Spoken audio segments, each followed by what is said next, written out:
After the settlement of Australia in 1788, the Aboriginal people of Australia were displaced, having their lands conquered and their rights taken away from them. White Australians would discriminate against Aborigines, taking their children away from them and taking their wages. But throughout the 20th century, many events occurred that helped change the lives of Aborigines for the better. These events included the Eddie Mabo cases, the Waveful Walk-Off. These events, including helped advance Aboriginal people's quality of life by spreading awareness for Aboriginal problems and also giving hope and motivation to people who participated in movements of the future, in Aboriginal land rights movements of the future. Other than events, people in government, namely Gough Whitlam, had great impacts on the progression of Aboriginal rights through the 20th century, helping laws such as the Anti-Discrimination Act pass and performing symbolic actions that made Aborigines feel they were not alone and being oppressed by the entirety of the Australian government. The Waveful Walk-Off happened in 1966, and it was a protest made by the Gurindji people and led by Vincent Lingari. The Gurindji people went on strike mainly for better pay, and the Northern Territory Council for Aboriginal Rights published a document campaigning against the theft for Aboriginal wages, and it was very common for Aboriginal workers in 1966 to have their pay stolen by them from their employers/owners.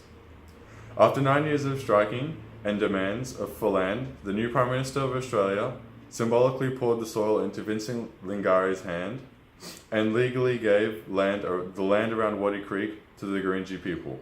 The Gurindji strike had the direct effect of giving back the land around Waddy Creek to the Gurindji people, but indirectly, the giving back of the land would have shown all the Aboriginals around Australia that improving their quality of life and getting better rights was not impossible, and would have also shown that Aboriginals that there were politicians who were willing to help them fight for their rights, namely Gough Whitlam. Gough Whitlam was the 21st Prime Minister of Australia, serving from 1972 to 1975. He was the Labor Party leader from 1967 to 1977, and was a very progressive Prime Minister, making advances in different areas, most importantly for this subject, the Aboriginal land rights and land rights. In his final year of being Prime Minister, Gough Whitlam gave the land around Waddy Creek to Vincent Lingari and the Gurindji people.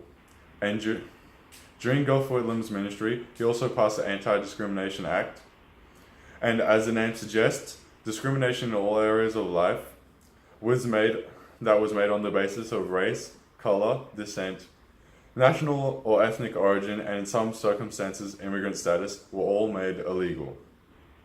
Making discrimination illegal was not 100% effective, especially in remote regions of Australia, but it was still a step forward for Aboriginal people. Gough Whitlam passed the Anti-Discrimination Act and started Australia on the path of racial equality by eliminating discrimination from the norm of the average Australian's daily lives, making sure that Australians did not become desensitized from racism. He provided hope for the Indigenous people of Australia, telling them that they were not alone in their fight for equality.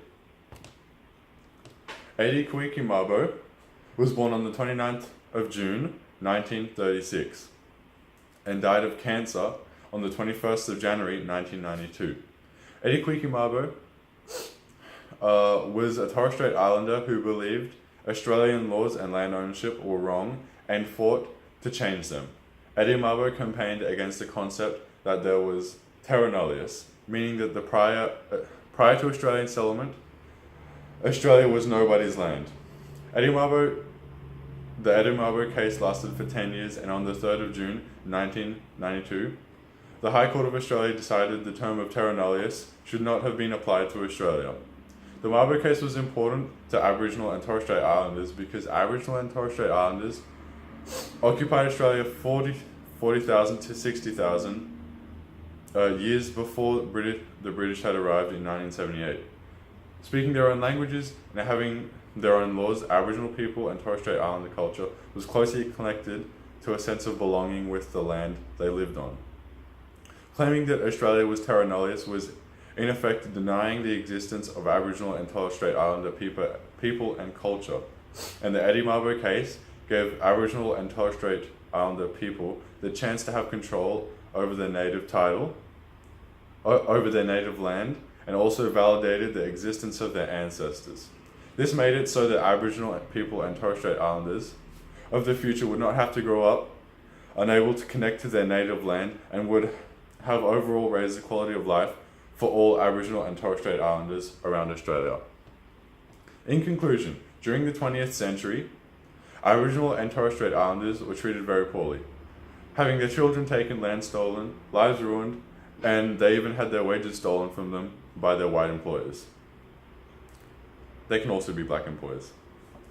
But during the 20th century, different people and events helped further rights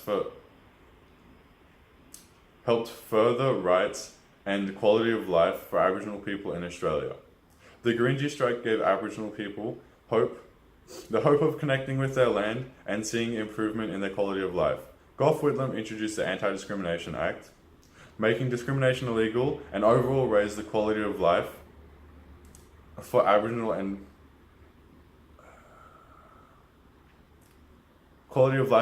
people. He also gave more hope for change to Aboriginal people of Australia. Finally, Eddie Mabo helped introduce the native title, a legal way to prove ancestral connection to the land and give a say to Aboriginal people and Torres Strait Islanders' ancestors to what happened on their land. It also validated the existence of Aboriginal and Torres Strait Islanders' ancestors that had been suppressed during the past through re-education of the stolen generation and Aborigines in general. All of these things allowed the Aboriginal people to see a significant increase in their quality of life by the start of the 21st century, especially considering that even at the time of the Gurindji strike, Aboriginal people were basically slaves. Anyway, thank you for listening.